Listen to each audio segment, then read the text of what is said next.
Well, it's a very warm welcome and thank you for joining us on this independent off-tube studio commentary. The game at Villa Park has just got underway. Our referee Michael Salisbury getting things underway here between Aston Villa and Brentford. Sides at other ends of the table. Villa still, of course, with ambitions of finishing in the top. Well, they are in the top four at the start of play. They'll be looking to try and cement that position even further against the Brentford side, who haven't been particularly good this season, especially on their travels. So you'd imagine that the home side see themselves as very strong favourites, especially as they have players returning into their starting 11, having saved a few of them for the game against Manchester City in midweek. It's myself, Paul Szczerbakowicz, and Steve Pearson taking through the action. Steve, it could be a long afternoon for Brentford, but if they can frustrate Aston Villa, then they might get half a chance. I'll just get your thoughts in a second, because Brentford are actually on the attack here with Wissa, plays in regularly on, who breaks into the box, perhaps just wanted one touch too many there, and his shot goes askew. It was Bailey coming back into the box trying to challenge, and it's eventually out for a goal kick. Yeah, it's a really good piece of defending by Bailey actually to get back, because all of a sudden Reguilón just sneaked around the back, came from right inside the centre circle, raced away down the left hand side. Looked like he got the pace in him, but that first touch just took the ball back towards him a little. There was a little question mark about whether there was a foul in there, but not for me. It's Bailey with a really good challenge. Reguilón does unfortunately kind of go over him as he goes into the area, but fortunately he's back on his feet and okay. But that's the kind of start that we wanted to see from a Brentford point of view. You know, as you say, points necessities now in that sense. You know, there is a glance over the shoulder to the bottom three, you know, depending on how other results perhaps go this afternoon, particularly the game at Kenilworth Road. So, you know, it's a game that Brentford shouldn't be coming into with any fear, but as you said, with their away performances so far this season, inevitably that will be the case. And from a Villa point of view, we know the threat that they have. We wonder how fit Oli Watkins is again up against his former side. And again, that might be a big defining factor in this game as it goes on. It certainly could be, but for the first couple of minutes, we're just getting another replay of that Brentford chance. I mean, to say it's last-ditch challenge there from Reguilón, but say if he was a split second later there, then I mean, looking at that replay, I'm not even sure if he gets any of the ball at all. But it looked like Reguilón was going to be slicing that one wide with the pressure from the Villa man. Brentford have gone on the attack down the right-hand side this time. Roslev's attempted crosses charged down. And it's Digne at the edge of his own penalty area, just trying to get the ball away with the help of Morgan Rogers. It's out for a throw to Villa. Just to remind you of the two teams, it's Emiliano Martinez in goal for Villa. A back four of Ezri Konsa, Diego Carlos, Pau Torres and Luca Digne. Three in midfield of Yuri Tillemans, Douglas Luiz and John McGinn. And Leon Bailey, Morgan Rogers and Oli Watkins as the attacking three for Brentford. It is Mark Flekken in goal. Back three of Zanka Jorgensen, Christopher Ayer and Nathan Collins. Mats Roslev and Sergio Reguilón are the two wide men, with Matthias Jensen, Vitaly Janov and Mikkel Damsgaard as the midfield three. Johan Wissa and Brian Mbeumo are up front. Ivan Toney on the bench for Brentford this afternoon. Villa now in possession down the left-hand side here with Digne. Nice sunny day across the country. It's a lovely warm day across the UK today. And it's looking like a sunny afternoon at Villa Park as well. Douglas Luiz now with the ball up towards John McGinn. Plays it quickly towards Digne. Villa edging forward here. It's with Rogers now at the edge of the Brentford penalty area. Back towards Douglas Luiz. Thought about a diagonal ball. Just plays this one square. And it's Diego Carlos now over towards Ezri Konsa, the former Brentford man, alongside Oli Watkins up against their former side today. Bailey now down the right-hand side. He got that pass from McGinn. Villa just edging towards that Brentford penalty. No real way of getting in there for the time being. Played up to Watkins now, holds it up, goes back to Tillemans, and he tries a long ball over the top. And that one is easy there for Flekken to come out and make the save. Yeah, see immediately the Brentford are going to condense the space available to Villa when they get into the Brentford half. The defensive line is very high upfield, and Mbeumo and Wissa dropping very deep as well, and therefore a flanks of players in a 20-yard space really. And obviously they will Villa will look for those outlets out wide as always, and look for the turning pace of Watkins through the centre. Therefore, just as we say that, Brentford have found a bit of space down the right themselves, and they're pushing forward here with Roslev. He gets the ball to Mbeumo at the edge of the area. He gets brought down, and that will be a free kick to Brentford. It was clumsy there from Diego Carlos.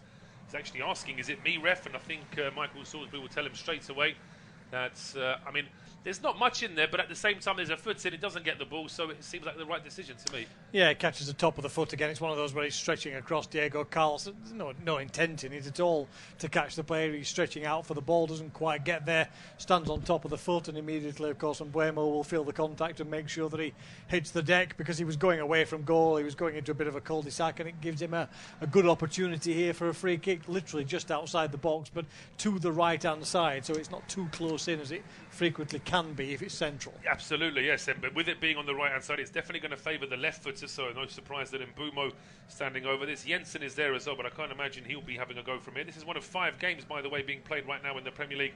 Everton, Burnley, Fulham, Newcastle, Luton, Bournemouth and Wolves, West Ham. All those games are available on our service, and it's goalless in all of them for the time being. Palace losing the early game to Manchester City 4-2. And Brighton Arsenal still to come at 5:30 this evening. Now we've got this free kick for Brentford. Jensen and Mbuemo standing over it, but it looks like it will be the Cameroon international. Mbuemo goes for goal, and it's the side netting. Martinez was diving across there, and Mbuemo trying to just get that ball on the right side of the post, but in the end he hits the side netting, and it's away for a goal kick. You'll see for the second replay how close it is. The answer is quite close. I think Martinez is across there as well, so may well have made the save had it been on target. I don't think it was going to cause the Argentinian keeper too much problem in the end. There was a good strike, plenty of power on it, and only inches wide. So promising start from Brentford, really bright start from them, just what we wanted to see to keep the game nice and open, give Villa something to think about, and Brentford certainly having the better of the early exchanges. Absolutely. 6 minutes on the clock. It is goalless. Villa with a long goal kick there from Martinez, but they play it straight back towards their own penalty area. It's Pau Torres now being closed down by Mbuemo. He tries the long ball over the top to pick out Watkins. Watkins heads it on, but he's the furthest one forward for Villa, so nobody behind him able to gather that one up. It's back here with Collins. Plays a long ball down the left-hand side. Nobody in the Brentford shirt will get anywhere near that. Diego Carlos can just leave this one now for Emi Martinez. As I say, it's been a sort of a sketchy little period here for Aston Villa. Just the 2 wins in their last 5 games, and one of those was against Ajax as well in the Europa League, the Conference League, I should say. They're up against Lille in the first of 2 legs coming up this Thursday. And they've got a game away to Arsenal sandwiched in between that as well, in between the 2 legs. As here come Villa now down the left-hand side. A long ball here for Morgan Rogers. Holding it up here, trying to get away from Roerslev. Does well to hold on to that one. Rogers needs a bit of support. Goes back into Douglas Luiz, who hoists. That's a very poor ball. Uncharacteristic there from Douglas Luiz. As soon as he hit that, I just thought he's put too much height on that one, and it goes out easily for a goal kick. Yeah, they seem a little bit desperate to get the ball quickly out of the feet in those central positions, don't they, at the moment, Aston Villa? They've obviously picked up something where they feel that they can get players on the turn, they can get players out wide. But we've seen 2 balls now into good spaces in that sense, but well and truly overhit from both players. And you just saw Oli Watkins there on our screen kind of saying, settle down, slow it down, we don't need to be like this at the moment. So don't quite know why there's this frantic attitude. I think it should be an offside here. Yeah, it's just such a shame for Brentford's point of view. Sorry to interrupt you there, Steve, but it was a quick ball over the top, and it was headed on by Wissa, and Mbuemo was clearly going to get there first, but it was also clear that Mbuemo wasn't paying attention. He was at least a foot or 2 behind the other Villa players there, so he was clearly offside. It's the right decision, and a shame from Brentford's point of view, because had he been level, he probably would have still got there first anyway. Yeah, I said there were 2 players there, and eventually even the pass forward then was offside as well, so either way it was the flag up on 1 or 2 of those options. But again, Brentford finding a little bit of space, and Mbuemo's been lively early on. Well, here comes Leon Bailey. Villa would be hoping that he gets lively sooner or later in this game. Holds it up on the right-hand side of the penalty area, goes back to Esri Konza. Yuri Tielemans now in midfield, going across towards Pau Torres. Villa in possession around 30 yards out from Brentford's goal, over on the left-hand side now, where it's Douglas Luiz back towards Pau Torres. He's got a decent left-footed cross on him himself if he wants to send this ball on. But as Steve mentioned in the first couple of minutes, Brentford once again trying to do what they can just to really narrow the play here for Villa.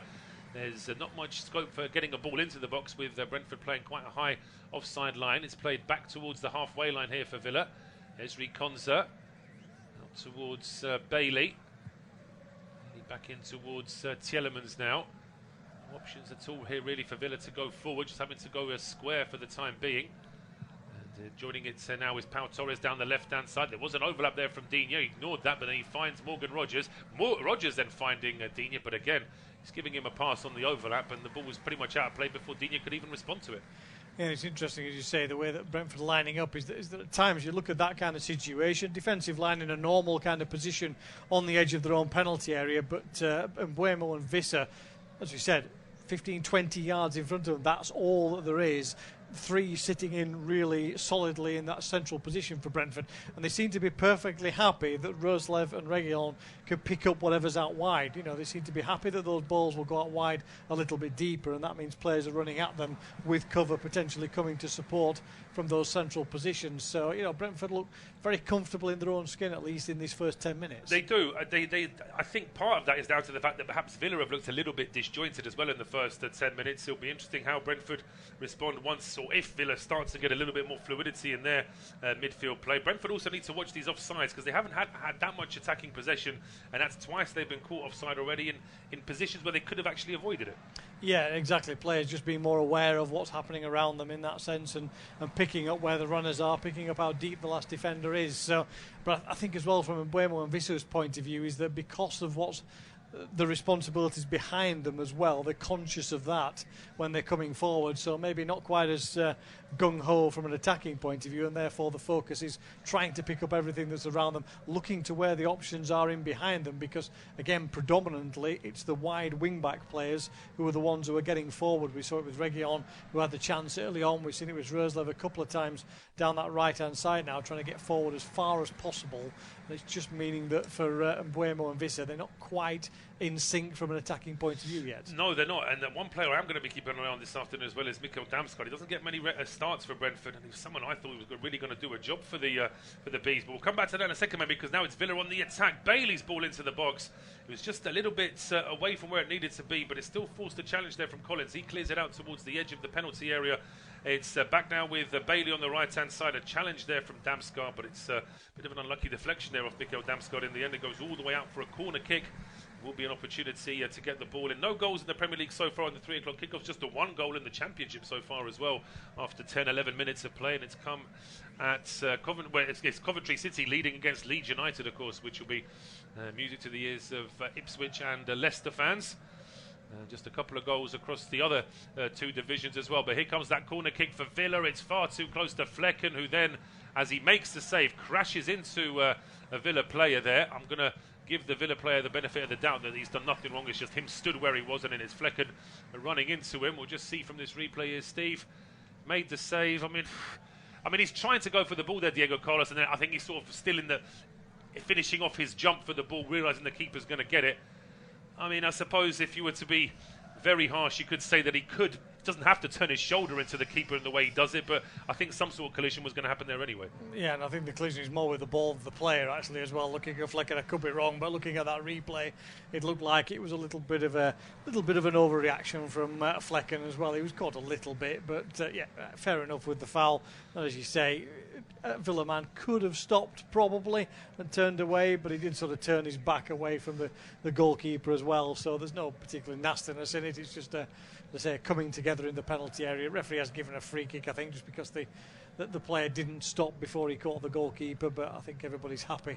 Nobody's too vociferous in terms of their complaints. No, absolutely. And Diego Carlos has made a name for himself as a regular starter for Villa recently, of course, with players like Tyrone Mings, of course, missing long term. I did actually see a clip of him training recently, trying to get some strength back. It's amazing how much it takes out of a player's leg when they have an ACL injury, just how long it takes to get that strength, that muscle power back in. But certainly he'll be looking to be up and running for next season. Tyrone Mings, there's a few regulars for Villa missing, have been for some time, but it's Unai Emery, of course, still getting a real good tune out of this team. And the fact that they have a nice, well, as it stands, before kickoff, they're 11 points clear of Manchester United in 6th. Although United do have a game in hand, but it has been a very good season for Villa, and they've gone under the radar in some respects, I think. Yeah, I mean, again, it's like one or two sides, isn't it? The media obsession with the top 4 or 5 and the bigger clubs in that sense means that your Villa sides can steadily pick up the points and move up the table. It's a little like Brighton have been in previous seasons, for example, and West Ham as well, finding their way into those European slots. So Villa are now ensconced in that kind of sort of, I'm not going to say best of the rest kind of scenario, but the ones who come under the radar, they're into that category now and have certainly profited from that this season. I think so. Absolutely. The fact there isn't that much media attention on them. And Newcastle, of course, with their new owners, they get plenty of attention regardless of where they are in the league. And of course, the West Ham situation, you mentioned West Ham, it always fascinates me just how many West Ham fans don't like David Moyes when you think of them winning their first European trophy last season and being in the top 8 this season whilst playing in Europe. You'd think that they'd be fairly happy with that. But back to action here at Villa Park. 14.5 minutes gone. It is goalless between Villa and Brentford, and it is the home side just starting to exert a little bit more control of the ball, but still struggling to get anything in front of Mark Flecken's goal. It's with Douglas Luiz, goes over to Konza on the right-hand side. His pass to Bailey is not good, and Bailey having to dive just to get anywhere near that, and he still couldn't keep it in play. It's out for a throw to Brentford down the left-hand side. Sergio Reguilon standing over this one. In fact, he leaves it here for Republic of Ireland international Nathan Collins, and he will send this as far forward as he can. Too many options for a short throw anyway, although just as I say that, it looks like Yana was come for the short ball. His pass up to Mbeumo is easily blocked off by Diego Carlos, and Villa now back in possession. That's a good play as well to get the ball in towards Tielemans, and it's opened up here for McGinn, heading towards the penalty area, trying to pick out Bailey. His pass is blocked, but Tielemans picks up the loose ball, and then he goes over towards the left-hand side of the penalty area. Digne is there. Digne lifts a ball in, but it's catching practice for Flekken, far too close to Brentford's keeper, who is getting better. I was a little bit concerned about him in the first couple of months of the season. He was making at least one mistake every other game, which was costing Brentford a goal. But he's had some good performances, and he seems to just be growing in confidence as well. Yeah, seen him for Freiburg as well over recent seasons. I've been impressed by in what was a decent Freiburg side under Christian Streich, but he did stand out as somebody who would probably move on in that sense and got his chance. You say it took him a little bit to settle down, didn't it? And how much of that is him, how much of it is new league, how much of it is injuries as well in front of him, which clearly haven't helped in terms of the changes. It is also fair to say that Brentford have struggled, but I was going to interrupt myself there for a decent half chance for Brentford at the edge of the Villa penalty area. Wissa was chasing the ball towards the edge of the box, but referee Michael Salisbury has decided that in going for the ball, he's pushed into Ezri Konza. Well, I'll tell you what, if you saw the game between Newcastle and West Ham last week, although there might be a shirt pull there, I was going to suggest that if it was just a shoulder to shoulder, then Dan Burn on Kudus last week should be the benchmark for all the shoulder to shoulders in the future when you think of how he shoved Kudus in the back when he was on a counter attack. But on this occasion, I think that even if there wasn't much contact, it's the intent from Vista to try and pull Konza's shirt, I think. Yeah, and I think that's what the referee sees, is he couldn't see from the original angle. In that sense, it's on our independent off-tube studio commentary pictures. It's difficult to tell where those players are close together, but as soon as you see the close-in replay zoomed in, you can see the clear shirt pull. Referee, okay, Konza makes a meal of it, of course he does, because he's under pressure, but it's silly from Vista to even bother to pull him back, because actually he was the one turning away at pace and probably could have beaten the defender without that anyway. You see, it's almost that knee-jerk reaction that players have, that they've got to do a little edge just to get the advantage, and sometimes when you actually see the replay go, he doesn't need that. Vista's quick enough to get there without Konza having to be impeded in any way. But Brentford have given away a free kick now. It's about 35 yards out.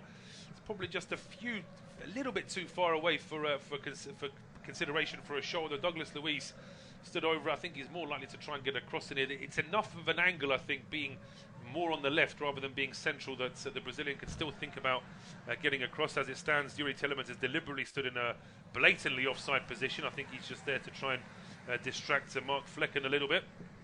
Brentford have set up their offside at the edge of the penalty area.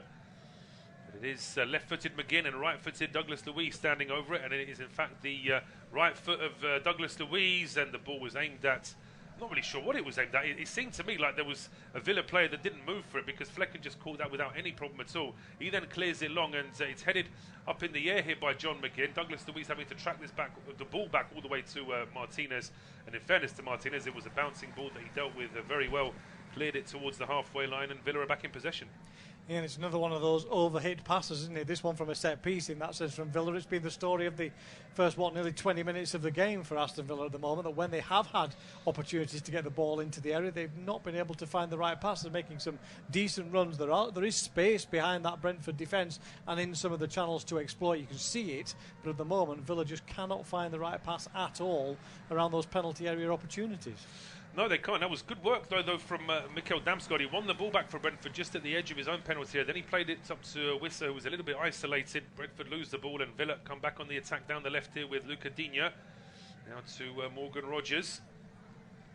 Back to Digne again. Playing it square to Pau Torres. Too much pace in the game. When Brentford have the ball, they almost want to get out of their own half too quickly. And Villa, on the other hand, have realised that they don't need to rush. They are starting to be a little bit more composed and methodical, but still, as Steve mentioned, they're lacking that final ball into the box, whether it's from open play or a set piece. Not really been any kind of cross for Oli Watkins to try and sink his teeth into so far. Diego Carlos now playing a ball towards the edge of the area. That's easily stopped, though, by Damsgaard. And then an early ball down the left-hand side for Johan Wissa. Was the right idea, but against the modern goalkeeper these days, Martinez is way out of his penalty area to deal with that himself.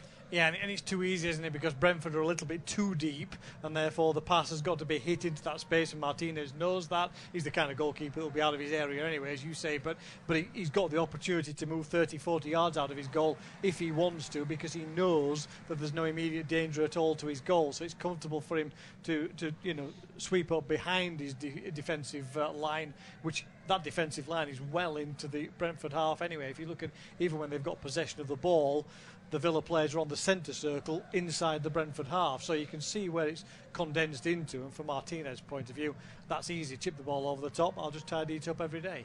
Yeah, it's been a frustrating. Well, it's been a difficult 10 minutes here for Brentford. They're having to chase more of the ball, but as I say, the longer this goes on for Villa, they're going to get frustrated as well. They're not really able to create anything with all this possession. Good work there from Janelt and Damsgaard combined to win the ball back for Brentford in midfield, and Reguilon heads it on down the left-hand side. But that's just a hit and hope from Reguilon. There's nowhere near Johan Wissa. Just a quick point as I'm looking across to all the leagues this afternoon. No goals at all in the Premier League. One goal in the Championship, bearing in mind that there's 11 games being played because there was one game earlier. It's just that Coventry goal against Leeds. And in League One, we've only got one goal so far. That's Portsmouth leading against Shrewsbury. And just three, in fact, two goals to tell you about in League Two. So it's a very, very low-scoring day. Considering we've had 20-odd minutes everywhere, I would have expected it to be a little bit more than that.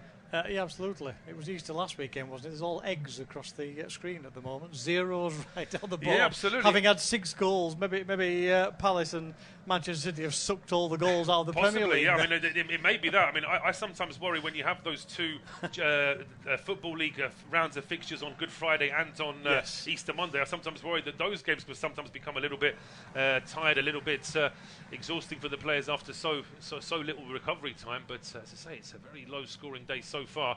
Villa are trying to do something to change that themselves, but Douglas Luiz's pass doesn't get through to its intended target, which was Leon Bailey, and now it's a long ball out from Damsgaard, taken down brilliantly by Mbeumo, and suddenly Brentford are on the counter, and Mbeumo in towards Wissa, and it's a last-ditch challenge there from I think it was Diego Carlos that slides in, and it's superb from Diego Carlos, because at one stage Brentford really were favourite to try and get a shot away on goal. Maybe they should have done it anyway, even with that great work from Diego Carlos, but here come Aston Villa now, with Watkins holds it up and leaves it here for Bailey, who's pushing through the middle now. Leon Bailey getting towards the edge of the penalty area, finds Oli Watkins. He's got 3 players waiting inside the box. If Watkins can pick out a pass, he gets all the way to the line, still being stood up there by Reguilon, goes back towards Bailey. He's trying to trick his way into a cross, and his ball into the 6-yard box is cleared by Ayer and out for a throw. Yeah, great play at both ends defensively on that occasion. Diego Carlos, as you say, was the one who stood out. Beautiful challenge that was, really. It was nice play from Mbeumo as well. Lovely takedown, turned inside, played a decent ball through into that space. Maybe, if you're being hypercritical, just undercooked it. I was going to say maybe a yard or two so yes. Wissa could run onto, rather than trying to actually stop where the ball was. But little glimmers there for Brentford, which they need, because they've not really been able to do anything from just from possession play. They're going to have to do things on the counter, you'd imagine, the way that Villa are now controlling all of the ball. Here is Bailey down the right-hand side in towards Cesri Konza. But it's a sign of how confident Villa are that they're only really leaving Diego Carlos on the halfway line. Pau Torres and Ezri Konza and Digne, all defenders on paper, are pretty much playing as midfielders right now. Yeah, and that's it from a Brentford point of view. I mean, you look at it and we talk about goals elsewhere. From Brentford's side of things, you'll say, no, we'll stick at 0-0, thanks. If that's what it ends up with, so be it. In that sense, to get a little bit of a confidence-building point away from home against a good Villa side. But as a neutral, you want to look at it and see some open play. And at the moment, as you said, we're seeing those little glimpses, we're seeing those potential opportunities, but we're just not seeing that clear-cut chance at either end. Absolutely. I mean, you mentioned confidence for Brentford. Brentford. They play against Sheffield United next week, and then they've got a game against Luton. But here come Villa now down the right-hand side, a ball into the box, cleared by Ayer. Then a real threatening look there from Ayer towards the linesman. I think he wants an offside against Watkins, and he may have an argument. Watkins might have been leaning out offside, but it's been given as a corner as far as I can see. We're at 24 minutes now. It is still goalless between Villa and Brentford, and it will be Steve to take us through to half-time. As we still await a Premier League goal somewhere along the 3 o'clock. So you would have thought with 5 games we'd have had something so far, but nothing to show. Everything is as you were as Villa prepared to take this corner kick. Plenty of pushing and shoving with Diego Carlos at the near post. Ball's come in. Oh, it's cleared away by Flekken, I think, from his near post as everybody missed it in there. It's still with Villa at the moment on the right-hand side. The ball was cleared away, but it's picked up again by Digne down that right. Tries to thread a ball through to begin, but it's cleared, well, should be cleared away by Brentford, although they play a bit of tennis, and then a miskicked clearance goes right across the edge of the penalty area, back onto the edge of the box. It's pushed away by Roerslev, and suddenly Brentford could be able to break here. It's Mbeumo rather waiting for support in front of him, and then he gets challenged. It's a good tackle as well. As Brentford players end up on the floor, everybody's looking at the referee. 2 Brentford players down there, isn't there? Yeah, I'm not quite sure what happened to Wissa then. And Mbeumo, I think, as you said, it was a good, strong challenge that stopped him, and it's a shame for Brentford. He just needed to get that pass away a little bit quicker. Yeah, we've seen a replay of exactly how it came back away from the goal, or Flekken, or the post at the near post. There were lots of players between us and the camera view that we have and the post. But anyway, ball is picked up by Villa again, and we go back to the kind of walking pace type scenario as Digne tries to come forward. Brentford again with everybody within 25 yards of their own goal, as the ball is eventually worked across towards Konsa. He in turn finds McGinn, who's still out wide on this right-hand side, rolls it back square. Lucas Luiz just drops it in, and now it's again Tielemans who comes in deep, plays onto that left-hand side. No real way forward. Pau Torres is blocked out of it. It's rather fortunate that the ball doesn't end up going in the opposite direction and racing away from him, as Damsgaard got a foot in on him. Jensen there as well to make challenges as Villa have possession. They'll spread it out on that left-hand side, but it's a slow ball across there. And they finally get room. Digne will get it back here, level with the edge of the Brentford penalty area, left-hand side, but he decides instead to roll it backwards. And again, it's just worked its way across. Long chipped ball downfield. Should be dealt with by Brentford. Who did it come off last? Everybody looks at everybody else. Referee says it came off the defender last, to the attacker last, I should say. That's behind for a goal kick, as we see a replay again then of this corner to work out exactly what happened. Yeah, it was a shot from McGinn, wasn't it? He's gone. Sorry, from Digne, I should say. He's gone for goal. And I mean, does Torres get a touch on that as well? I think he does, doesn't he? He just pushes that ball even closer to the post, and then straight off that, Brentford went on the counter here with this diagonal ball from Damsgaard. This is the chance where Mbeumo takes it down. He needs to feed it into Wissa, and it's just, I mean, it's a superb sort of challenge and then get up from Diego Carlos to keep his side in possession and completely negate the threat. But it needed to be a better ball there from Mbeumo, although here come Brentford again. Yeah, he plays a good ball this time, does Mbeumo, out onto the left-hand side as Reguilon comes forward. Can he get room for a cross? He can. Gets it long, but it's overhit in the end and goes over the head of everybody in the centre. Rolls out on that left-hand side, and Rodgers picks up possession for Villa. Tries to get it inside for Watkins, dropping deep. Challenge comes in, and it will be a free kick to Aston Villa, just inside their own half of the field. 28 minutes gone. Still Aston Villa 0, Brentford 0. Still no goals in the Premier League. Just one more in the Championship. West Brom have gone one up against Stoke City. Another one of the sides looking for promotion in West Brom, as we see the inevitable picture after 27 minutes of Ivan Toney sat on the sideline.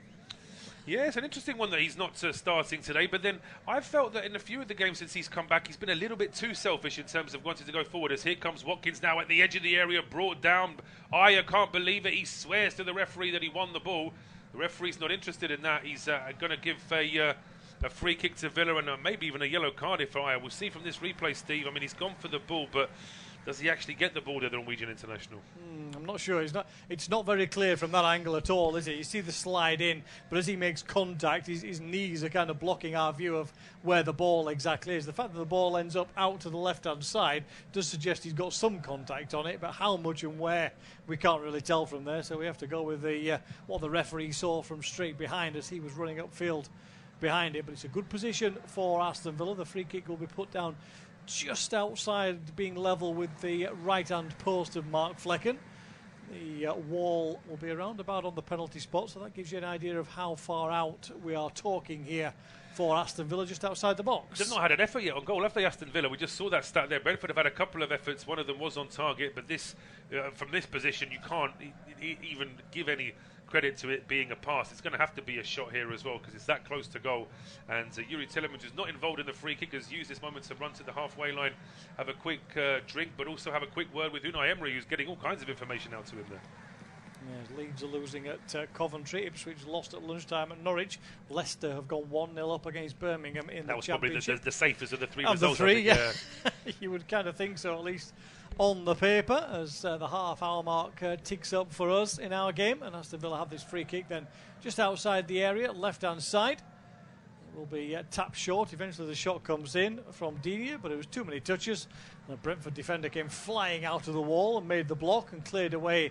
Picked up by Martinez just inside his own half of the field as he comes up towards the halfway line with nobody else around there. Tielemans now dropping a little bit deeper to try and find some space. Spreads the ball out wide onto the left-hand side. Plays in the centre if the ball is good. It isn't. Again, it's overhit. Again, it's straight into the hands of Mark Flekken inside his 6-yard box. Is that an overhit cross from Douglas Luiz or an underhit shot? Because the way that ball went, I can't imagine he was ever going to pick out a teammate with that pass. It looked to me like he was trying to go for goal, but just didn't quite get it right. We have no goals in the 3 o'clock kickoffs in the Premier League, but we do have word of a penalty at Molineux in the game between Wolves and West Ham, and it's a penalty to the home side. So we'll confirm in just a minute or two whether or not Wolves have scored. Yeah, we're looking for something in our game, looking for something as well around the Premier League to suggest it's worth staying up for match of the day at the moment.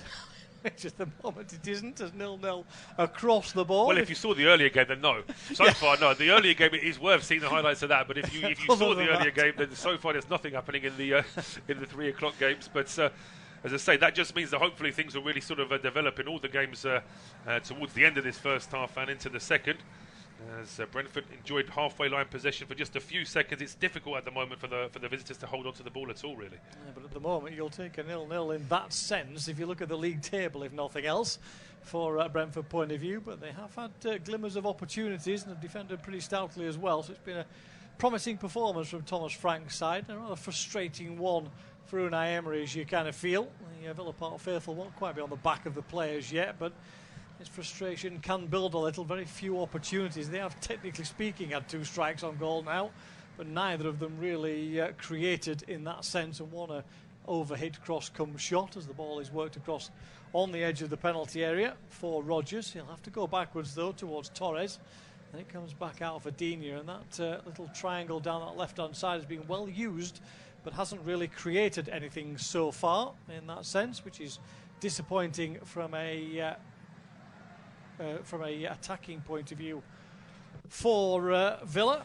They still have possession though with Concert. Comes across field, he's looking at his options downfield, can't find any for the moment, just has to play it short to McGinn, just outside the corner of the penalty area. Comes back again to Ezri Konsa, who's allowed to walk up towards the edge of the penalty area. It is really, really slow at times from an attacking point of view from Villa. Perfectly happy to have possession, but you're kind of feeling that there's got to be a bit more pace in this and some kind of change around as the ball works on the right-hand side towards Bailey. Tries to push it back to Konsa. Challenge comes in though, but Villa do keep possession midway inside their own half. There's only again, we're 10 yards between the 2 strikers of Brentford and the stream of defenders just inside the penalty area. Forward to Bailey then, down that right-hand side. Tries to get across and it's blocked out, and they'll take the set-piece opportunity on this occasion, at least Villa. They will, yes. Just to tell you, Wolves have used that penalty kick to their advantage, so Wolves now have the first goal in the 3 o'clock kickoffs this afternoon. It's Wolves 1, West Ham 0.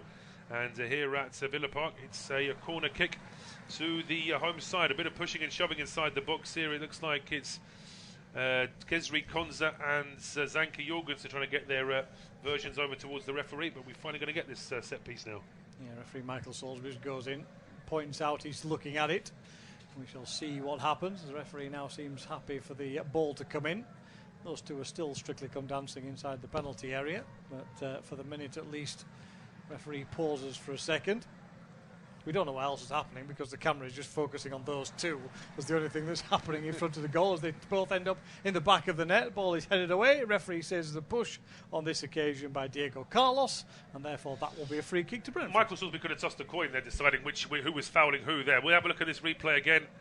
I mean, that to me, how on earth the referee has decided that is a free kick to Brentford when really, to me, Zanka Jorgensen, all he's trying to do is hold on to Diego Carlos, and as I say, I mean, both of them were pushing each other mutually there, but to me, I think that's quite, as I say, it's an unusual one really, because that could easily be given as a penalty as well, really. Yeah, I'm going with the attacker there, being the aggressor on that occasion. Wasn't quite enough of a pull from Jorgensen. It was leaning in, I think, more by the attacking player on that occasion. So we'll give the referee the benefit of the doubt, as you say. He was waiting for it. It was only a matter of who pushed who in that sense. All playground stuff, though, in the end. And we get on with the game properly, with Brentford in possession, but deep inside their own half as it's chipped downfield by Collins, but easily taken back on this occasion by Aston Villa. And Yuri Tielemans will roll the ball back to Martinez, who I can't remember him actually making a catch so far in this game, or a save. Seen the ball around his penalty area a couple of times with half opportunities for Brentford, but not had to actually deal with anything so far. Martinez, after missing the midweek game through a late illness problem. Just for out of your interest there, Steve, if we take the Wolves and West Ham game aside, but in the Luton, Bournemouth, Fulham, Newcastle, Everton, Burnley and Villa Brentford game, there have been 2 shots on target in total in all of those games. So it really is an afternoon for the defenders so far, it has to be said. Well, technically speaking, we've had 2. If you count the one from distance that Flekken caught inside his 6-yard box and the corner that was kind of whipped into the near post. So yes, I'm claiming 2 for our game. Fair as enough. Well, fair enough. I mean, as it stands, the stats man doing our game on a score service that we're looking at hasn't regarded either of those as efforts on goal. But I know what you mean. The XG between these two sides barely even hits 0.1, so it's not good so far. But as I say, there's always hope for more, and I think both sides, particularly Villa, can now see how Brentford are setting up as the visitors. Villa have just got to be a little bit more clinical and a little bit more precise in what they're doing when they get in front of goal. I'm surprised the XG isn't -1 at the moment for these two sides. Neither of them particularly deserve too much from an attacking point of view, but we credit the defending, particularly from a Brentford point of view. They have a plan and are working to it particularly well at the moment as Martinez clears the ball downfield, looking to try and do something different, but Watkins on this occasion can't control it. The ball is picked up again and it's rolled back in defence by Collins into Flekken, who will clear it long downfield, and suddenly there's a drift back to the 1980s as both sides play the ball long to try and create something a little bit different, try and give their opposite numbers something else to try and challenge them with. But in the end, it's nothing more than a back pass for Martinez onto that left-hand side. It should be cleared away by Pau Torres. He's under pressure from Jensen, but turns away from the first challenge and strides forward, finds McGinn. He's under pressure, though, immediately on this occasion. Janelt right up there in his face, but Villa still managed to clear as Cons has to shield his eyes from the sun over Villa Park to see where the ball is dropping. He has possession. Again, he's closed down quickly on that right-hand side. Just plays the ball short towards Tielemans onto the edge of the area. Suddenly a little bit of space for Rodgers around the box. His attempted shot, though, is well charged down, and it will go out of play for a throw-in to Aston Villa, almost level with the edge of the Brentford penalty area, taken quickly and short on this occasion to Luiz. But Brentford have reset themselves quickly again defensively, and therefore the ball is back towards Pau Torres, who wanders forward again. Villa looking to turn this 0-0 into a victory. They have won 18 of 31 Premier League fixtures so far this year, same as they did for the whole of last season in terms of victories. I mean, it's been the turnaround on the Unai Emery in what's been just over a year has been quite remarkable. They've been superb, I think, and when you consider just how, although we're not showing it today, that the attacking style is normally so solid from Villa, just as the cross comes in and maybe a chance here for Digne on the left. Yeah, pull it back towards the edge of the area. That gives Brentford a chance again to block some space off. Tielemans plays it out to McGinn, who yet again pops up on this right-hand side. There's a left-footed ball into the box. That's a good one. Headed away. Flekken, has he forced it on? No, he hasn't. The ball has been turned into the back of the net. Is it Watkins who's got the final touch? Everybody's looking to see if there's an offside flag because nobody here is quite sure who got the final touch and where. The ball is in the back of the Brentford net. Watkins claims it, but there's a lot to unpick here. So as it stands, it's Villa 1, Brentford 0. Yes, it is, and so we'll wait and see. I mean, there's, as I say, almost like an embarrassed celebration there from Villa because they're not entirely sure whether the ball has got, whether there is an offside or not. We'll have a look if we can tell here. As McGinn has the ball on the right, his cross comes in. There's no issue with an offside there, and I'm not really sure there's any issue there at all after all of that. I think it's actually more about who's actually scored in the end as to whether the ball is over the line there from the header in the first place from Watkins, and then Bailey is in there. And I think that's probably what they're trying to say. I is who agree. Scored. There's no issue about the goal being allowed. It's just a question of whether Flekken has stopped it from Watkins' header or whether or not the touch from Bailey means that it's going to be Leon Bailey's goal. But yeah, with 6 minutes to go before half-time, Villa have taken the lead. Can't say that it's been coming in terms of the chances they've had, but in terms of the approach, the possession, the side who are actually trying to get forward, it's only really been Villa. And as I say, there may have been a very brief check, but I can't see anything wrong with that goal, and we're underway. Villa lead 1-0. Yeah, the referee will be able to confirm when his watch buzzed, I suppose, for the players on the field at least, and at half-time to confirm who is the scorer in that sense, but it is certainly Watkins and Bailey who were in there. If Watkins didn't score, Bailey certainly did, despite the best efforts of Mark Flekken. And it was, as we said, John McGinn had found space 2 or 3 times out on that right-hand side before he finally put in what was a really good cross into the box, well attacked by Watkins. But Brentford have a chance here to at least get the ball up towards the penalty area. 5 minutes to go to the break, and Villa now leading by a goal to 0. But a free kick for Brentford inside the Villa half. The Villa defensive line is well out of the penalty areas. Yet another player crashes to the floor on this occasion as everybody's pushing and shoving and messing around. Zanka is the one who's in there. He ends up on the deck, having been challenged by McGinn. Referee looks at him and rolls his eyes, and everybody gets back to their feet again. As it looks like it will eventually be Jensen to take the free kick then. McGinn and Zanka continue to grapple. Referee says, come on, let's get on with it. Jensen chips it in then towards the edge of the penalty area. It's flicked on but cleared away by Villa before it becomes threatening to Martinez's goal, and Buemo dropping deep to support, having been back there in case of the short free kick. Tries to break away down the left-hand side. He does nothing more than win a throw-in for Brentford. Midway inside the Villa half, left-hand side. Shapes as if to take it himself, but then waits for others to come forward. Be the opportunity to get the throw in at least and try and put a bit of pressure on this Villa defence, which Brentford haven't been able to do so far, having sat so deep. It's meant that they've not really been able to have any spell of possession for any length of time inside the opposition half of the field. So Wolves 1-0 up at West Ham, Villa 1-0 up against Brentford. The only goals in the 3 o'clock kickoffs in the Premier League as Jensen tries a long throw into the area. It's kept in play. There's a player down holding his head inside the penalty area, but play continues. Referee Michael Salisbury is happy there's no serious damage for the Brentford man, and eventually with a bit of tennis, well, it's still in there. I was going to say it's cleared away by Villa. It isn't. It's knocked back in towards the edge of the box. It's head tennis on the edge of the area. Nobody able to take command of it, and it's still in there from a Brentford point of view. Eventually it's picked up deep, trying to chip into the area up over the top on that occasion by Collins. It was a poor ball forward though, and as Villa try and break, there is a foul on Douglas Luiz. Villa wanted to play on. Brentford are complaining about the challenge inside the area a little earlier, I think. JanElt is in there making his protestations to the referee, and the referee, I think, has yellow carded Damsgaard for the challenge on Douglas Luiz that created the free kick in the first place. Yeah, I mean, it's whether or not that should be the first booking of the game. I mean, I suppose from the tactical point of view that he's tried to hold him and then he's tripped him as well. So it's 2 little fouls, neither of which are looking to try and win the ball. So from that perspective, I think the referee would be able to explain himself out of that yellow card. In terms of the challenge inside the Villa penalty, we've not seen a replay of that one. Yes, it's difficult to tell exactly what will happen with that one. Yeah, as you said, just players coming together, but nobody really complained about it too much in that sense, and play continued as Reguilon tries to get forward, but he's brought down on the halfway line. McGinn will stand in front of it. That's right, Tielemans, I should say, will stand in front of it. Question mark for me about why that's not a yellow card if somebody's going to stand in front, but I think the referee's making the point that he was already there rather than actually moving in front of the ball when it was taken. So it was more the Brentford player kicking it at him rather than anything else. But anyway, Collins will make his point to the referee. Michael Salisbury will explain his thoughts and send him away as Flekken takes the free kick over the top, but it's too far It goes straight into the hands of Martinez. Really poor from Flekken. He'd had more time. He could have really measured that clearance or that pass into the box. But then Martinez's long clearance almost sets Villa off on an attack.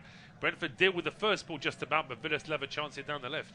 Yeah, ball picked up again. Digne comes forward. He's quickly closed down though. Finds Douglas Luiz in a more central position. And Mbeumo is there again, right on him to make sure he turns away back towards the halfway line.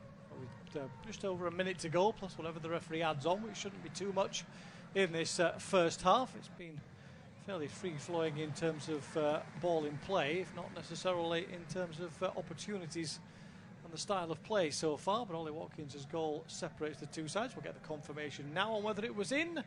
As we see the replay, yes. It is over the line from Oli Watkins, therefore it is he who will be credited with the goal rather than Leon Bailey.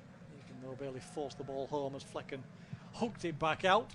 As we said, best efforts of Flekken, but Watkins gets his 17th Premier League goal of the season, and it's his side who are on the attack again as we come into the final stages of the first half. Corner kick taken short to McGinn, who's given space to get a ball in. It's headed behind in the end by Mbeumo, who's the only man in the area where McGinn put the ball in. But Mbeumo, safety first, didn't know who was behind him, so sensibly headed the ball away. The angle he was facing back towards his own goal, so it will be another corner kick opportunity for Villa from their left hand side. Again, Diego Carlos and Zanka are in there. This time I think it's the Argentinian tango this time for those two inside the 6-yard box as the judges get their scorecards ready to watch those two on the far post. Again, Zanka ends up on the floor. Referee happy for play to continue as the ball comes into the near post. Who did it come off last? Came off a Villa man, says the referee, and goes straight behind after all that for a goal kick. Yeah, it looks like it was Ezri Konsa that got the final touch, and it was Ezri Konsa. Yep, does come off him, and Rodgers as well actually going for that one at the near post. We're into 2 minutes of injury time at the end of this first half. Been a good half for Villa overall. They've been the side more in control. They've got their goal now, so it's down to Brentford really to come out of their shell a little bit more in the second half, and they're not going to do that with passing like that. It's a pass played down the right-hand side. Brentford lose the ball for free at the edge of their own box, and here come Villa. Challenge there from Zanka, and after all of that, Brentford had a goal kick. 3 passes later, they've given away a corner kick.